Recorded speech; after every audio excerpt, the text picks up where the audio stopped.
Welcome everybody to another Get Some Games E3 2016 reactions video. This time we are talking about Ubisoft's press conference, and this was a long conference. This was the longest out of them all. I don't want that. Like, it seems like while it was going on, that was all that anyone was taking from it, was that it was just never ending. Mm-hmm. They had to show us Watch Dogs 2 for like 30 minutes. I swear they were like, and here's a gameplay video, and now we're going to show you a trailer. And then after the trailer, it would be like that they're going to transition to something else. But then they would be like, and now we're going to take you through this kind of thing. And then they would show that, and then they would show a trailer based on that gameplay mechanic. And like it was. And here's the lead developer. Yeah, and here's the lead developer to tell you about it. And like it was a nope Chuck Testa moment. Oh my god, it was just. Woo. But I don't want that to be the only thing that gets taken away from the Ubisoft conference, because it is actually pretty good if you look at what came from it. We got an official NX game announcement. The second one. So NX was at E3? We now have two NX games. The Legend of Zelda and Just Dance 2017, which could not be on opposite sides of the spectrum anymore than what they are. And they talked about the Assassin's Creed movie. Yep. For like 10 minutes. Yeah. We get it. They showed a movie trailer at an E3 press conference. Yeah, And it wasn't even well put together because there's like camera crews all over in the shots. Yeah, well, it was like a behind the scenes look. Yeah, well, they showed us a trailer and then they showed us a behind the scenes look. So yeah. Yeah. Grow Home, a game that I know you two haven't played, but man, I did not like that game at all. Grow Home is getting a sequel called Grow Up that just looked like more of the same game. That it looked pointless. I didn't even know it was a game to begin with. Yeah, it was. They gave it away for free. It was PlayStation for like 2 months did the whole vote for the next month's PlayStation Plus free game, and Grow Home won. And it was the game that was free for that month, and like, I could not do that game. But enough about the bad, because I think that actually might be all the bad. For my personal favorite thing that they showed was by far and away South Park, the fractured butthole. Mm-hmm.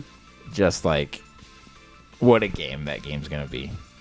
It's gonna be so good. And they announced if you pre-order the game right now, you get the Stick of Truth right now, which is crazy, for free. Just for pre-ordering the game. I could put $5 down and get Stick of Truth. That's crazy. Now. I think. I don't know. Maybe it could be a thing where like you have to get it from the Ubisoft store. They didn't really go into details, and I haven't really looked into it. And maybe if you do it that way, you have to fully pay off the whole thing. I don't know. But like I said, there was a lot of highlights, like going from like South Park to For Honor. Watch Dogs 2, like, even though they showed way too much of it, it still looks fantastic. Mm-hmm. The absolute most random video game mashup of all time, Trials of the Blood Dragon. And that came out today, on the day of the conference, June 13th. And there's a lot going on. Aisha Tyler wasn't that bad. No, she was not bad this year. She was self-aware. Yeah, she was. She was self-aware of all the love, quote unquote. She didn't make me she didn't make me laugh ever. Like no. But she didn't make me like cringe. Yeah, she didn't really make me cringe like the last few years that hard. I don't know. She still said Girlwood though. She said it like what, once or twice? Yeah, just once. I think twice. Maybe twice. She said something about Wood later on in the conference. Yeah. It was the 5th anniversary of something, which is the Wood anniversary. Oh yeah. Oh yeah. See, there you go. Ooh. Oh, it was the 5th anniversary of her doing the E3 press conferences. It's been that many years. Yeah. Yeah, because I think the first one was with Tobascus. Or that was the second one. Yeah, it wasn't her first. I don't think it was her first show, but she did one with him. I think that may have been the second one, maybe then. Yeah, maybe. That was a while ago. The second one sounds right. But what was your game of the Ubisoft press conference? Like the best looking one? I'm sold on For Honor now. Oh, yeah? Oh, yeah, son. What about it that they showed today that you didn't like? That didn't sell you the beforehand? The story actually looked like really interesting. Like it's just a guy going through a bunch of people, mowing them down, and just winning, like a fight. Like, yeah, that part kind of reminded me of a Musou, like, your Dynasty Warriors games. Mm-hmm. But With heaviness to it. yeah, like Oh, yeah. actual feeling in it, like you're not gonna kill 30 guys with That- literally one swing of your staff. That block mechanism too. I love the way how like if you like adjust like the right stick, it tells you which way you're gonna block your weapon. So it's like you have to. It's not like just like a generic block, and parry. It's literally like, okay, he might be swinging this way, so I have to block this way as quick as I can before he hits me. yeah, Like it looks really cool. yeah, like they make it way more of a back and forth fighting thing, which sword fighting should be. Like sword fighting isn't like, oh, I hit you, so now you're staggered while I hit you with this 6-hit combo. Or like, you parry everything like in Assassin's Creed games. yeah, it's like a back and forth. If I get hit once with this giant sword, I will die. Like everything's not a one-hit kill, obviously, but it feels like I can't get hit at all. It feels like that. Yeah, it looks like it feels like that. Well, yeah, you know what I mean. Yeah, like so, like you're like- more cautious. It feels like you're a little bit more cautious about getting hit in this game as opposed to other games. Yeah, like I can't wait to play that game because I'm already sold on it, but I really want to know how it feels because it looks like they finally nailed good sword fighting mechanics, and I love that the focus. Like, there's a single player game, of course, but the focus is like the competitiveness of it. And they've, like I said in the past, they've got that Star Wars Battlefront style mode where it's like you got your 4-on-4, your 5-on-5, whatever it is, of your like big hero characters. But then there's also like a big war going on of hundreds of people that you can just destroy and like capture different territories and all that stuff. Like, God, that game looks so much fun. This is gonna be like, I hope For Honor does with that, like what, I don't know if you want to go all the way back to like Doom, where they started like this isn't a new genre, obviously. Maybe like with Call of Duty 4. It'll be a revision. Yeah, and like Call of a Duty. staple. Yeah, like Call of Duty 4 then kicked off like every game is this crazy first-person shooter, and like now that's for the whole last generation. That was like the big game. I would love to see something like that with the sword fighting game, and then maybe we get like maybe in 10 years we get a Destiny style game, but like with sword fighting medieval mechanics instead That'd be of just pretty like cool. a first-person shooter. Like, I don't know. I'm putting way too much like things into this, but like For Honor looks like. And wasn't there a release date for that? Yes, it is coming out early next year, right? I got to look this up. I don't have the date memorized, but it's coming out February 14th. The same. Oh, that's right, Valentine's Day. The same day as Persona For all 5. of us alone or for all of us on Valentine's Day that are lonely. Yeah, Forever alone. unfortunately, it's coming out the same day as Persona 5, which sucks. But it's coming out on PlayStation 4, Xbox One, and PC on February 14th, which is later than I thought. I thought for sure this game was this year, but every other game is coming out this year. So, Which is good. So We it's do fine. need something that carries over to next year. yeah. So Yeah, Jersey, what about you? What was your game of the conference? I would say actually say For Honor as well. That was the one game I was super hyped about. South Park Fractured Behold looked awesome. I never played the first one. I really want to because it's an adult Paper Mario. That's like the best way to describe it. Yeah. I actually did not mind entirely the Assassin's Creed movie. I'm an Assassin's Creed fan. So I probably will end up seeing the movie. Yeah, I know we. But I'm not gonna put a lot of hopes into the movie. I just will see it anyway because it's a movie. Yeah. I mean, you know what I mean. It's a franchise that I like. I used to love it, but Uh-oh. yeah. Uh-oh. Oh, yeah, I know. I used to be like a super hardcore Assassin's Creed fan after because the first one I ever played was 2, which was also my first M-rated game I ever bought. Oh. Yeah, it was actually Callback reference to a previous episode. Yep, I had to because you guys were talking about before. I never got my thing out there at that time. So I feel like a movie would be great for that type of game though, because they're really story driven, and I love the fact too that they're not like going back to like Altair with Desmond. They're doing a brand new assassin and they're doing a brand new. I wish they would cut out the future, like including like in the games as well. But because that's such a core element of the gameplay now, I don't think they will ever do that. Yeah, the movie is apparently 65% future, 35% assassin. I think it's in the Spanish Inquisition. I think that's when it is. It's that place. But like I was saying before, They are story driven, so I can see a movie within the same universe take place. Wait, didn't they also say a Watch Dogs movie?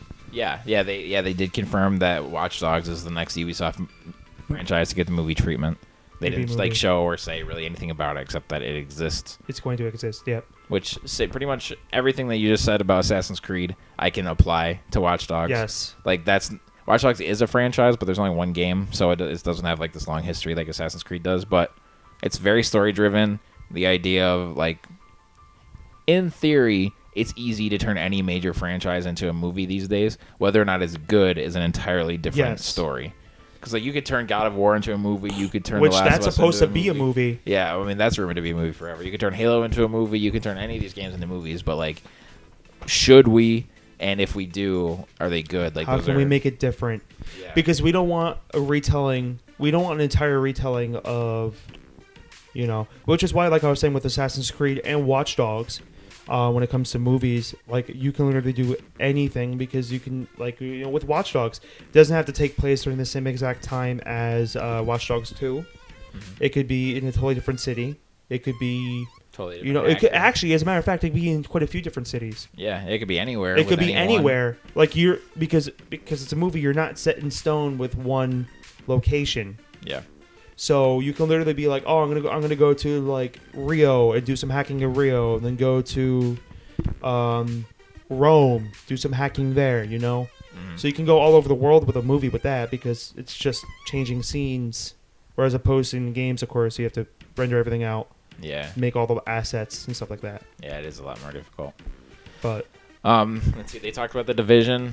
Like, it's really hard for me to believe that many people care about the Division anymore, which is sad because the game didn't come out that long ago. But I mean, the numbers say otherwise. The game is popular. I really don't think it was the Destiny that they wanted it to be, but the game like is so broken. Like, it's not so broken. I don't know how else to explain it. Like the whole cheaters fiasco and supposedly how they designed the game, it's impossible to get around that.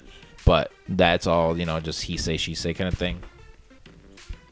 But they started out with a big dance number, but it wasn't like a terrible Flo Rida concert or anything like that. E3 is like a huge, it's obviously a once a year big thing for me.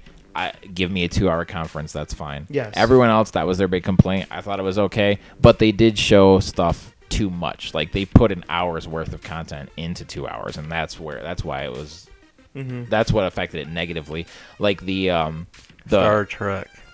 Yeah, Star Trek. The Star Trek VR that went on far too long. That did. You don't have to have a sit-down conversation with one of the guys. The video that they showed was plenty. You can only. How many different ways did they say it feels like you're on the bridge? That one sentence, it feels like you're there in Star Trek, was the entire 20-minute conversation. Like, they just kept rehashing that sentence over and over again. Well, the thing is, we never got that feeling because we're not on set. Yeah, but they are. It's not relatable to us. Yeah. Yeah, every VR trailer is people telling us how cool VR is. Like, I mean, it's not bad because they haven't figured out how to get that across yet. Yeah. Like, with actually showing us the game. It's definitely one of those things. If like, I'm gonna use this analogy, even though it's not gonna entirely work, but it's one of those things where it's like, if you see it, you believe it type of thing. Yeah. So when you get your hands on VR, like I have a Samsung Gear VR for my phone. It's really cool. I don't have anything for it. But you can still connect the phone. You can just view menus and stuff like that, 360-degree panoramas and stuff like that. Yeah, that's awesome. Photos. You can download games and stuff for it, but it is really cool.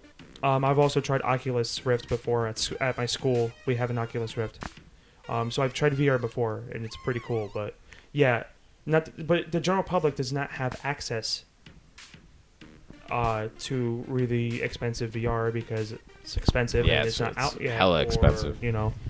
So yeah, like PlayStation VR, you said it was like the really good ones, like $500, right? 800. Well, no, that's Oculus. Yeah, with PlayStation VR, the bundle that comes with everything is $500. Yeah, so it's kind of like, how are you going to get this new piece of technology to the people You know. Yeah, they're trying. Like They Sony, are. like Sony and Oculus. They're at every conference with a bunch of booths with VR, and Sony's taking it on the road with the Road to Greatness thing, where they're going from town to town or city to city, and letting you play other new games, letting you try VR. I won't go to a thing and play VR just because that's like disgusting. Personally, I think I wouldn't do that. having I like could get pink eye. I could, Yeah. like even not getting anything from it, just knowing that it's on someone's face. Like I'm not gonna do that. I'll wait and play my own. But I'm sold on it already, so I wouldn't say I'm in the minority because it seems like everyone's excited for VR, but I already know that I'm gonna like it, or I'm assuming I'm gonna like it when I play it. I don't have to try it to be sold on it. It's one of those if that makes gimmicks sense. that everybody can enjoy. Like it's I think it's more along the lines of like it's cool to see the worlds that we love like through your own eyes and being able to look around like the way you do. Instead of just looking at a screen, you're actually tilting your head and stuff and looking left and right, looking up and down, spinning around. Yeah, exactly. Like the like PlayStation VR has the theater mode where it's like headphones for your eyes. Where like sure the game doesn't support VR, but it's like here's a screen 2 inches from your face, and you're just in like so like if you have that on and then you have your headset on, that's like you're like not, immersive. Yeah, you're not in the real world anymore. Like you can't see anything else but the game. You can't hear anything else but the game. So I don't even remember how we got to this whole thing. We were talking about the VR and then we just branched off from there because Yeah. we're talking about the Star Trek. And Yeah. how they're like, oh, it's like you're on the deck, and it's I'm not gonna go back into the whole spiel. Yeah. So, but that went on for far too long. And Ghost Recon Wildlands, like that game looks cool, but that went on too far too. That went on too long. Like, I don't know. It looks cool, and I know they want to show off their game and stuff, but like, I don't know.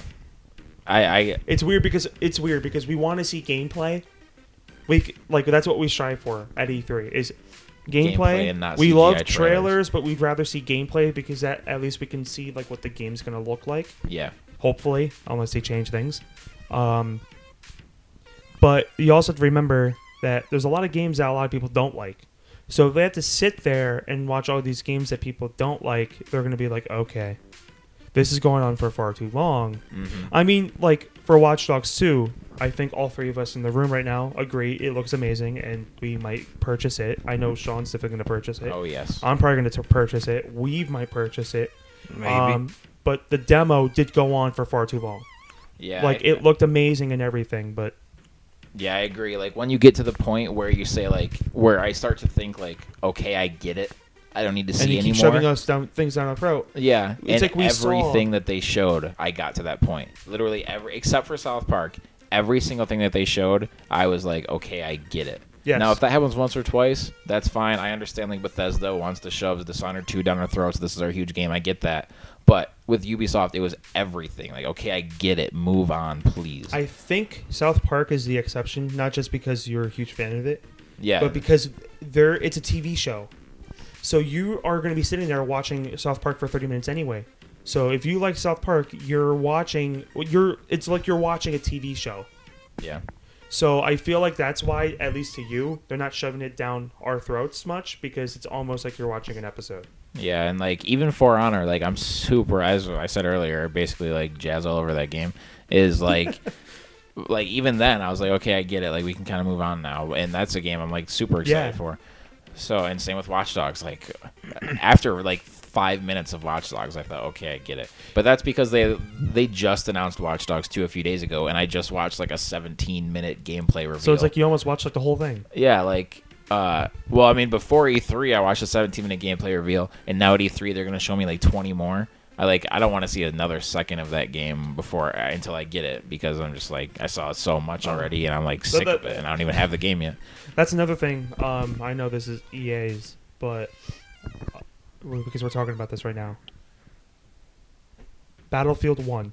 They did not keep needing to show us that same trailer over and over and over again. Yeah, they came out at Sony's press conference. What was it?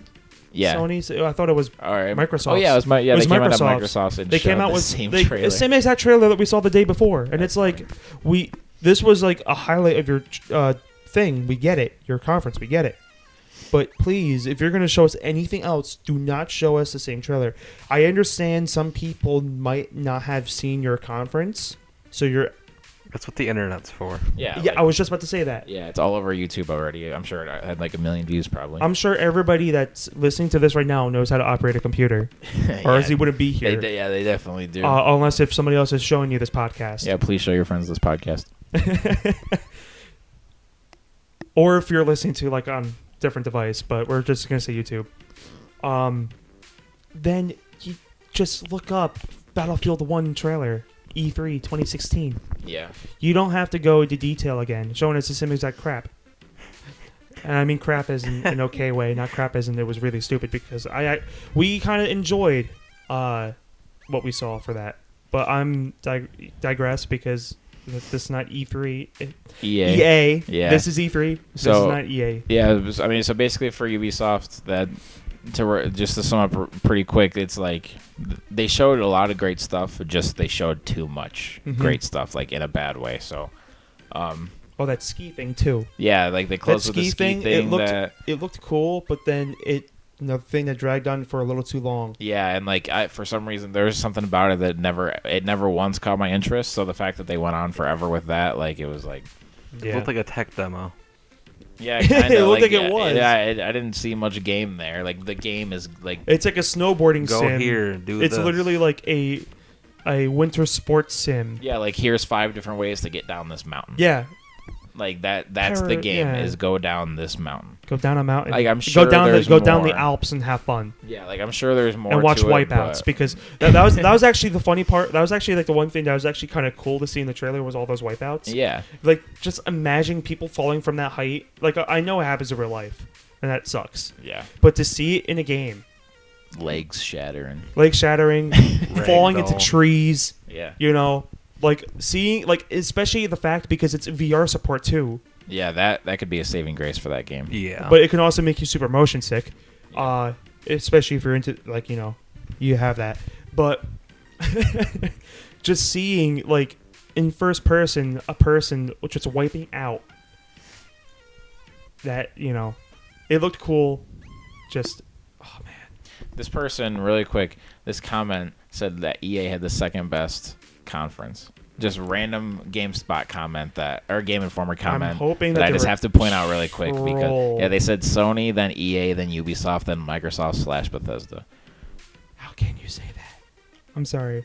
Yeah, I don't know. I mean, I agree with the Microsoft and Bethesda being tied, but not that EA low. the second best. Without the leaks, it still would have been just okay. Yeah, I guess if we never heard of any of those games before, that would have been a great conference, a pretty good conference. But anyway, I don't want to get into that in this video. That's our thoughts on the Ubisoft E3 2016 conference.